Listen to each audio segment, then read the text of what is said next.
When we shop, we look at price tags, weighing cost against quality to make our decisions.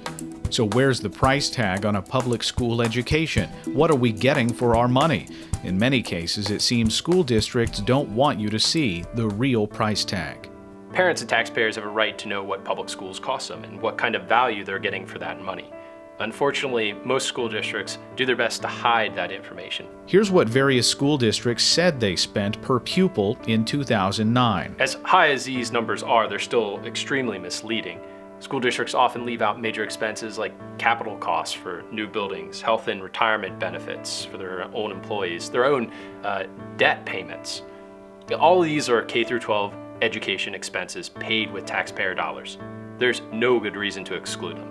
Private schools tell parents how much they'll have to pay for a child's education. Public schools should do the same for taxpayers. In order to get the true cost of an education, you need to add in all the expenses school districts typically leave out. Houston School District offers a pretty straightforward example of how districts obscure school spending from parents and taxpayers. Houston's stated per-pupil spending comes from the general fund alone. That excludes 16 other education funds, from debt service payments and capital expenses to health insurance and athletics. When we add that spending back in, per-pupil spending is $12,500. That's 50% more than the district claims. We've also looked at the District of Columbia, where spending is anything but straightforward. DC doesn't even publish a per-pupil spending figure. It took dozens of phone calls and emails over the course of a month to get an official figure. They say they spend about $17,500.